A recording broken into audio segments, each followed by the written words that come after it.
সালটা ৭১। যুদ্ধ তখন প্রায় শেষ লগ্নে। আকাশ তখন পাকিস্তানি স্যাবার জেট আর মিগের দখলে। কিন্তু সেই উত্তেজনার মাঝে অনেক প্রত্যক্ষদর্শী এবং সামরিক নথিতে এমন কিছু রহস্যময় বিমান বা বিমান-বিধ্বংসী কামানের গোলা ছোড়ার ঘটনা লিপিবদ্ধ আছে যাদের উৎস আজও অজানা। এই রহস্যময় বিমান-বিধ্বংসী যুদ্ধবিমানগুলো কি সত্যিই ছিল, নাকি এটি যুদ্ধের ডামাডোলে তৈরি হওয়া কোনো ভ্রম? ডিসেম্বরের প্রথম সপ্তাহ। ভারতীয় বিমানবাহিনী তখন পাকিস্তানি বিমান ঘাঁটিগুলোতে হামলা চালাচ্ছে।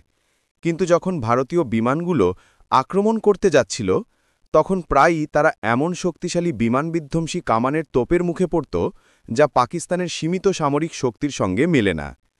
এমনকি কিছু রিপোর্ট অনুযায়ী এমন কিছু জেট বিমান আকাশে দেখা গিয়েছিল যেগুলো ভারত বা পাকিস্তানের জানা সামরিক ফোর্সের অন্তর্ভুক্ত ছিল না। এই রহস্যের জন্ম দেয় প্রধানত দুটি তত্ত্ব। প্রথমত, কোনো গোপন আন্তর্জাতিক সামরিক জোট কি সেই সময় পাকিস্তান বা ভারতের পক্ষে সামরিক সাহায্য দিচ্ছিল? আন্তর্জাতিক সংবাদ মাধ্যমে তখন বারবার গুঞ্জন উঠেছিল যে আমেরিকা বা চীন গোপনে পাকিস্তানের পক্ষে সামরিক সরঞ্জাম পাঠাতে পারে।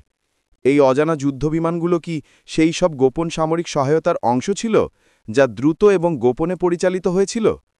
দ্বিতীয় রহস্যটি আরও গভীর।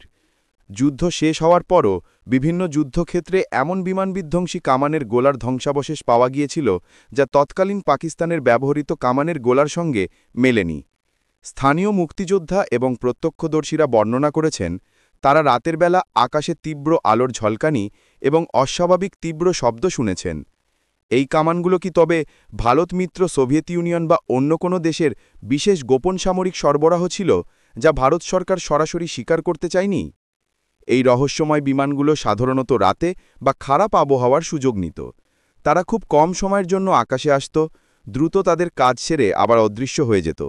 এর ফলে তাদের কোনো ফটোগ্রাফিক প্রমাণ বা সুনির্দিষ্ট সামরিক তথ্য পাওয়া প্রায় অসম্ভব ছিল। সামরিক আর্কাইভ, বিদেশি গোয়েন্দা সংস্থাগুলোর রিপোর্ট এবং স্থানীয় লোকজনের বর্ণনা, এই সব কিছুর মধ্যে লুকিয়ে আছে সেই অমীমাংসিত সত্য। ১৯৭১ সালের আকাশে উড়ে বেড়ানো এই রহস্যময় বিমান-বিধ্বংসী যুদ্ধবিমানগুলো কি ছিল এক সামরিক কৌশল, একটি আন্তর্জাতিক ষড়যন্ত্রের অংশ, নাকি এটি ছিল এক ভ্রান্ত ধারণা যা যুদ্ধের ভয়াবহতা তৈরি করেছিল? এই প্রশ্নটি আজও আমাদের ইতিহাসের পাতায় একটি চাপা পড়া সামরিক রহস্য হিসেবে রয়ে গেছে।